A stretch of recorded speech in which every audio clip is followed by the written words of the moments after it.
matagal pa. Ay, si Richard ando na, umikot na naman. Babalik na lang kami kaya dito, no?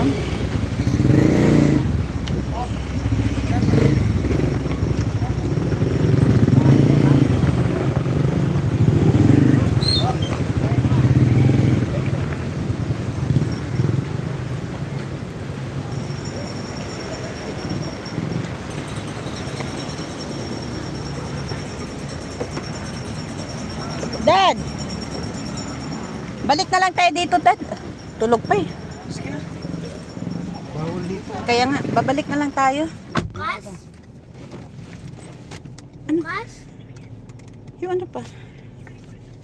Ha? Ha? Bukas?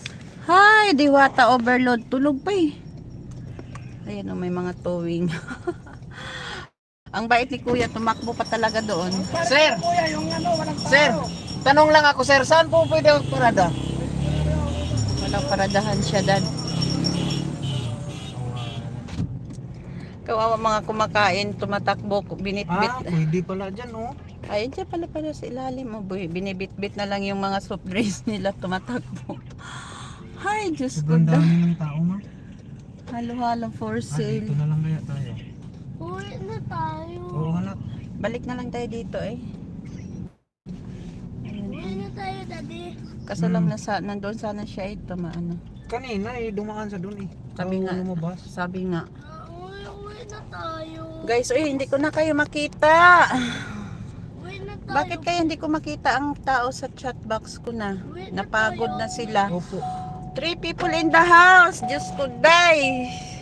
Overload. Paris, Diwata Paris overload. Nandun, inaantay ko na ma-vlog ko. Kaso lang, tulog. Nagpapahinga doon sa kotse niya. Ay, babalik na lang kami. May nahanap ka ng parkingan. Tulog siya, oy. Nagpapahinga. Balik na lang kami dito. At least alam na natin, no? Alam na natin yung area. Basahin ko nga yung kwento niya sa buhay. Hindi ko pa kasi nabasa yun eh. Siguro doon lang siya dahil kasamahan niya yung mga nandyan, yung mga nagbabike-bike na Paris. Grabe, no? Tapos ngayon, nung sumikat na siya, hindi na siya umalis doon na area kasi doon siya nakilala, no? Sobrang dami, sobrang dami ng ano niya. Ang dami, walang tigil. Non-stop, bro. Walang tigil ang pila. Hindi nakita, no? Grabe talaga. Di, yung ano kasi, mang sulit. Yung pagkain niya. Oo nga, libre na eh. Libre, pwede kang bumalik na sabaw eh. Libre sabaw. Kanin, isang kanin, Paris, isang soft drinks. Yun, di ba, yun ang sinasabi mo eh. Diyan kaya nakuha ng ideya eh. Kaya nga. Si Richard kasi guys, nanonood na pala dyan sa Diwata Paris Overload. Eh ako ngayon, kung hindi ako sinabihan ni Ate Amy kanina, hindi ko naman alam yan. Ayan, uwi na muna kami. Oo nga, uwi na tayo anak. Bukas naman. Oh, bukas naman, babalik kami. At least alam na namin yung Diwata Paris Overload. Babalik Likod kami lang siya dyan. dito, oh. Kaya nga, diyan lang. Ito siya dyan, oh. Ganito siguro siya dati, Dad, oh. Ganyan nga. Tapos doon siya pumupwesto. Ganyan nga. Tapos ngayon, sumikat na, hindi na siya umalis doon sa pwesto niya. Marami, may outlet niyan naman sa Taguig. Ha? Magtatayo na siya. Sa Taguig? Oo. Meron din siya sa Quezon City.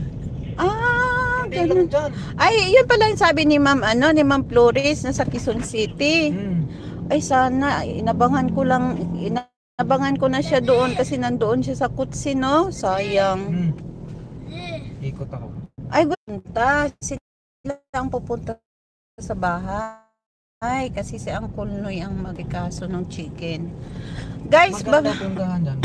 babalik kami doon kasi magpa-shoutout lang ako kay Diwata kasi nandoon nagpapahinga pa mamaya lalabas yun kasi marami pala siyang outlet pagbalik namin dyan Quezon City. mahirap na siyang hanapin. Buti pa siya Ma'am Flores, alam bakit hindi ko na makita yung tao sa chat box ko. Trip Hotel, ito pala yun, oh. Yung Trip Hotel. Trip Dito Hotel? yata si Sino? Russell nag-check-in eh. Ito yon? Ito nga, oh. Trip. Yan ba yon? Trip ba yon? Mm. Hotel nila.